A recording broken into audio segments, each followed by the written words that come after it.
Hello and thank you for tuning in to Seahawk Central. I'm Stephanie Rodriguez. And I'm Dylan Thompson. And we are proud to be the central spot for all things news and sports. Politics have always been a part of campus life, but recent events at UNCW have brought differences front and center. From high-profile guest speakers to protests, campus has seen a surge in political conversation. So let's dive right in.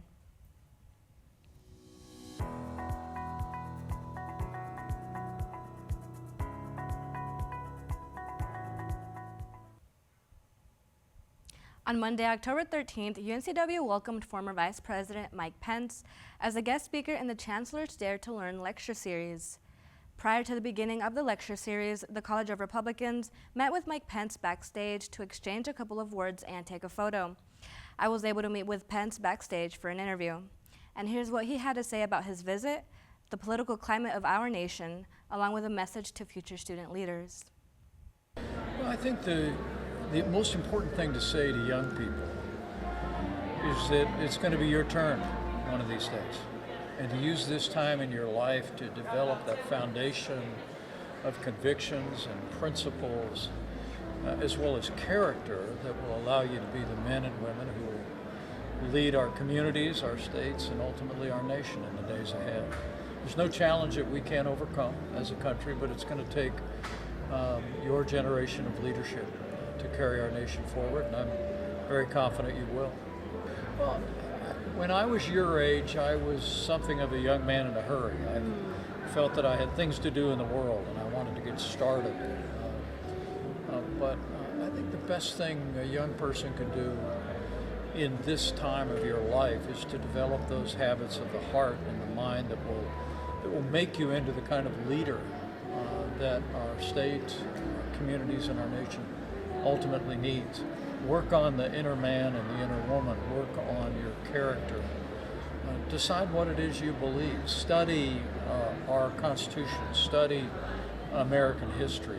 Develop a solid foundation, and develop the kind of character to be people that others will follow in leadership roles. So that's my best advice to young people today: is that the future will be there right now. Take this time to work on becoming the man or woman that you aspire to be someday. That we should Well, do. I've often said I'm a conservative, but I'm not in a bad mood about it. Democracy depends on heavy doses of civility. And in recent decades, we've moved away from that. There's been a lot of reasons for that, and it's been on both sides of the aisle. But I'm someone who, in my 20 years of public service, I always believed that personal attacks had no place in political life, and I've tried to refrain from those things. And as a result of that, I've developed relationships with people on my side of the aisle who may not agree with me on every issue, and across the aisle. I think to understand that everything begins with treating others the way you want to be treated. But I do believe that most Americans would like to see us restore a threshold of civility in public life. And I think before long, we'll see a new generation of leaders arise in this country who will do just that. In the near future, we can expect to see Mike Pence as a professor at two different institutions, teaching a course about the Constitution, one being at George Mason University in Virginia and a small Christian college in Pennsylvania. Well, I'm going to be teaching a course at two different university colleges. It's all about the Constitution of the United States. Next year will be the 250th anniversary of the signing of the Declaration of Independence. And we have much to celebrate in this country. But as we think about the ideals in the Declaration of Independence, I just encourage young people, and I'll do it in the classrooms where I'm teaching, to really focus on that Constitution that was forged in 1787, because in that Constitution we created a framework for the freest and most prosperous nation in the history of the world. We created a system of government where there was a separation of powers, co-equal branches of government, checks and balances, and an articulation of our liberties that has really been the envy of the world. So I'll be teaching about the Constitution at at a little Christian college in Pennsylvania, as well as George Mason University, and in our 250th year. I can't think of a better topic to focus on. Crowds didn't just gather in Keenan Auditorium for Mike Pence. Students were seen protesting outside the security gate against his visit and UNCW's neutrality stance. This was due to the heavy Republican presence brought to campus, such as the Charlie Kirk Memorial, Mike Pence's lecture, and even Turning Point guest speaker Shane Winnings. Shane Winnings was welcomed to campus by UNCW's chapter of Turning Point as a guest speaker just last Wednesday, October 15th in Lumina Theater at Fisher. The conversations were intense, with some of the main talking points being masculinity, LGBTQ rights, feminism, and abortion.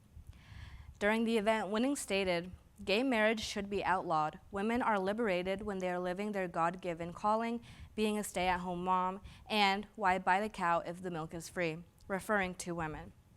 Protests were seen on campus once again, this time outside of Fisher. Protesters were seen holding signs that read, "People over politics, reproductive freedom for all, and Jesus was a Palestinian Jew." I spoke with activist Rose Saraiva, who was seen at both protests, to hear what she had to say. Because there's a lot of hate being spoken on the other side of that wall.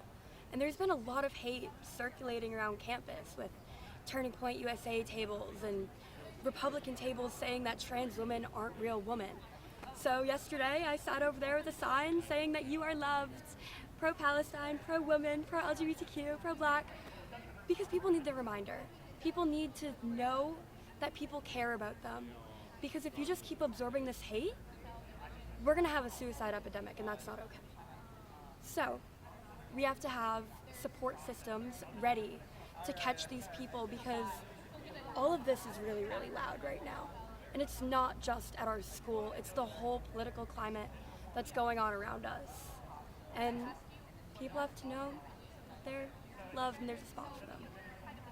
So, if you are going to bring Mike Pence, bring someone from the left.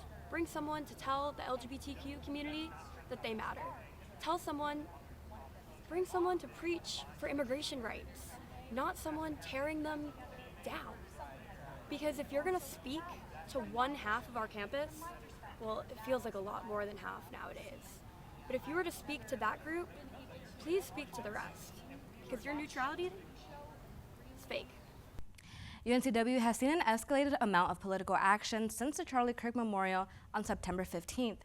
But it's important to remember resources are available if you feel unsafe or uncomfortable.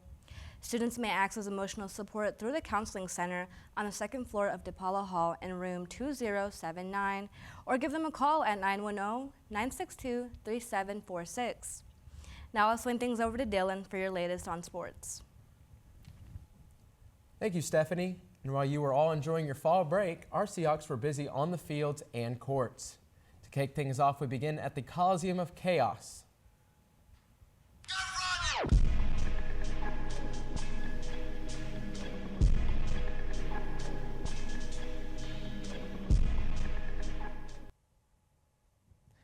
That's right, folks. Men's UNCW basketball kicked off its season home opener with an exhibition match against High Point.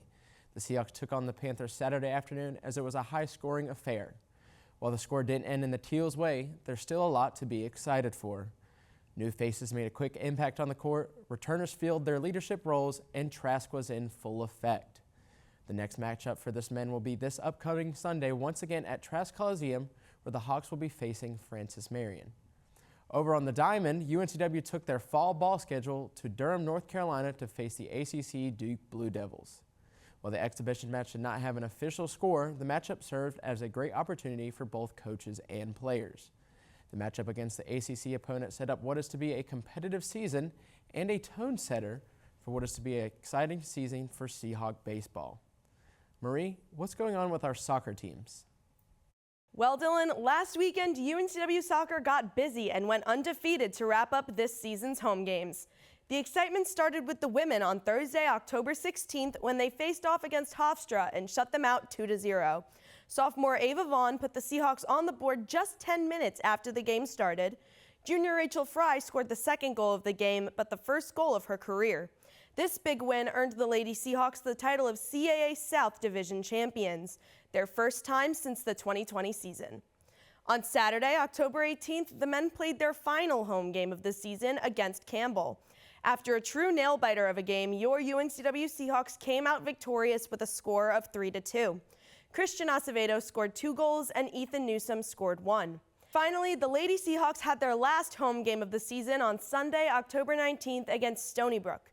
This was another very close game where the Seahawks and the Sea Wolves were neck and neck the entire time. But sophomore Ada Chuderowicz had the last laugh when she scored the final goal in the 85th minute, and the Seahawks won 4-3. Let's look ahead into this week. The women will play their final game of the season on Sunday, October 26th at Campbell, and the men will face off against the Clemson Tigers in South Carolina on Tuesday, October 21st. Stay tuned to see how they do. Good luck, everyone. Thank you, Marie, and way to keep us informed on Seahawk soccer. Well, that's all for this week's episode of Seahawk Central. If you have any newsworthy stories, email us at seahawkcentralnews@gmail.com. And make sure to stay up to date with all UNCW sports by following at Seahawk Central Sports _UNCW for updates and future exclusive content for the 25-26 year. I'm Dylan Thompson with sports. And I'm Stephanie Rodriguez with your news. We'll see you next week.